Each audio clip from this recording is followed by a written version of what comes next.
Not every litigated divorce is a high conflict divorce. I think that a lot of people think that if they go through a more traditional divorce litigation process, that they're immediately going to be, going against their spouse and have an acrimonious process. And that's really not the truth. It's important to know that even if you have a litigated divorce, vast majority of litigated divorces resolve in an agreement and don't wind up going all the way to a full trial. That said, do some? Yeah, they do. Some divorces go all the way through multiple hearings to a divorce trial. How are you going to handle that? What's that process going to be like? The thing that I think is most important to know is that as you're going through your divorce, you are going to have choices to make the whole time. Opportunities to make an issue out of something, other opportunities where you'll decide to not make an issue, to let something go. You are in control of 100% of how you act in the divorce. You're not in control of what the other lawyer's like. You're not in control of how a judge rules. All we can do is control our own behavior. And if you are divorcing a spouse that's a high conflict spouse, we're going to work with you so that you get a sense of what we see in those situations. We're going to try to help you understand what they might do next. There are certain characteristics of high conflict spouses that once you've done a lot of divorces that fall into the high conflict category, you start to see certain patterns develop. So one of the things that we see as our role as your counselors at law is to give you a full picture of what we tend to see in divorces like yours so that you can prepare for it and really come up with a strategy for how you're going to handle something, how you're going to react to something should it happen down the line in your divorce. A major thing that tends to happen in a couple where there's a high degree of conflict is an issue with texting. Texting is too fast. Texting causes people to not use better judgment, to not let cooler heads prevail. One of the things I always counsel clients that are in one of these situations to really think about is, do you want that text message to be in front of a judge one day?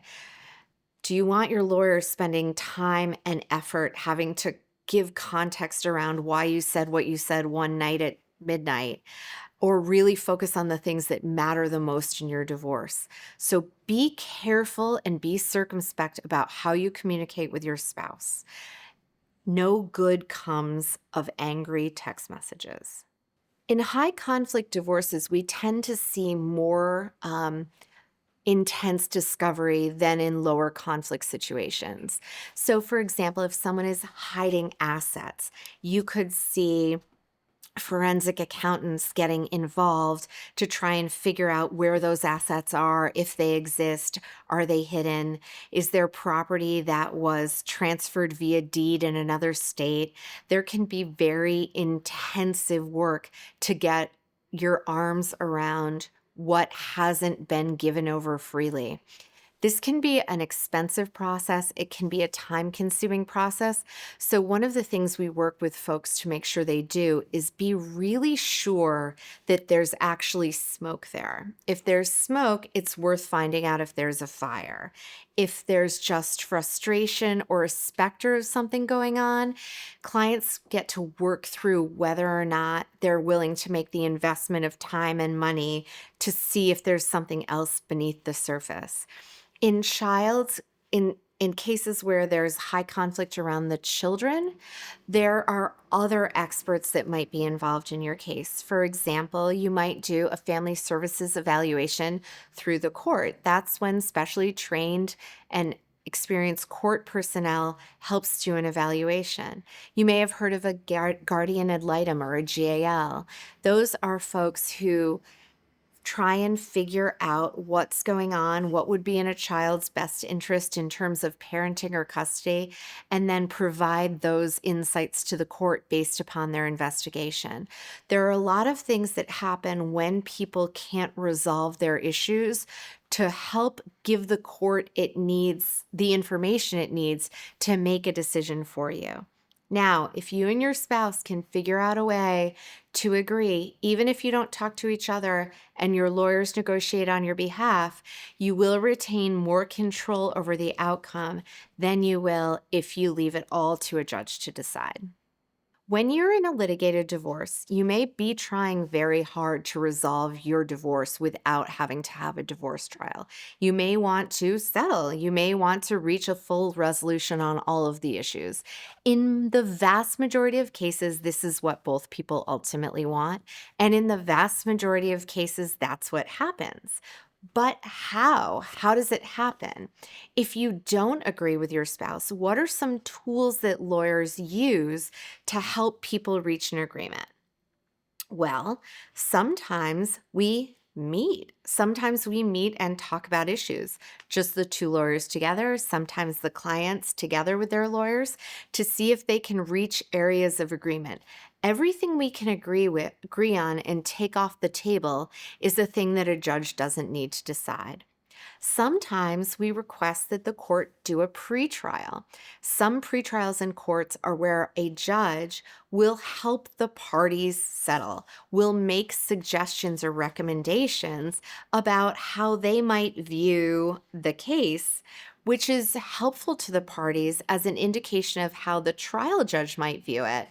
And the benefit of that information is it can help them decide whether or not they want to fight an issue or resolve an issue along the lines of what a judge is telling them the court might decide should the court ultimately hear the case. Another tool we have in Connecticut is called a special master's pretrial.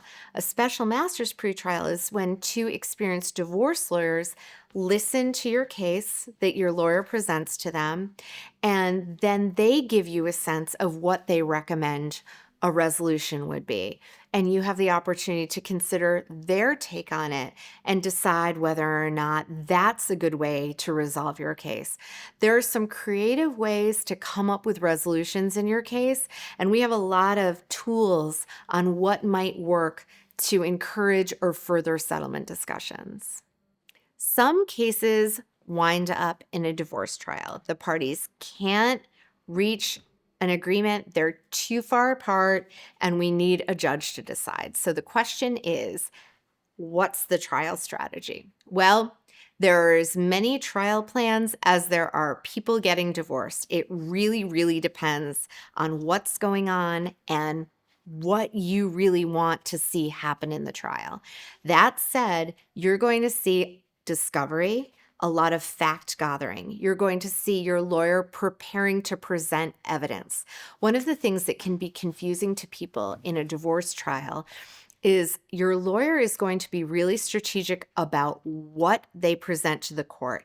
There is not an unlimited amount of time. It's a very finite amount of time that we have to put your entire case on before a judge. So we need to be really strategic about what the most important things are and what the most effective way to get that in to your case so that the judge can hear it is. If your case is scheduled for trial and your lawyer and you are talking and thinking that it's not likely that you're going to be able to bridge the gap with your ex and reach a settlement, there are a few things I would suggest you do in order to prepare for trial. First, I would make sure that you have a really excellent mental health professional who can help you work through all of the stress and anxiety of having a judge decide how your life is going to look. That's no small thing, and you deserve to be supported as you work through that.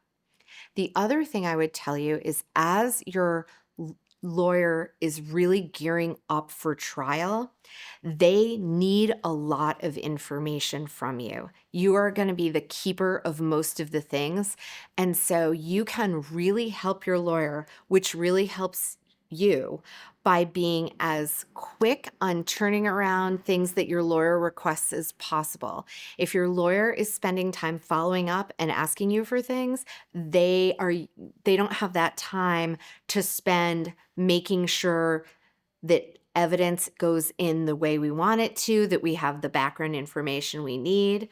So get yourself a really great therapist on board to help you work through this, and also be as fast and responsive as you can to your legal team as possible so that they can do their very best work preparing for your trial.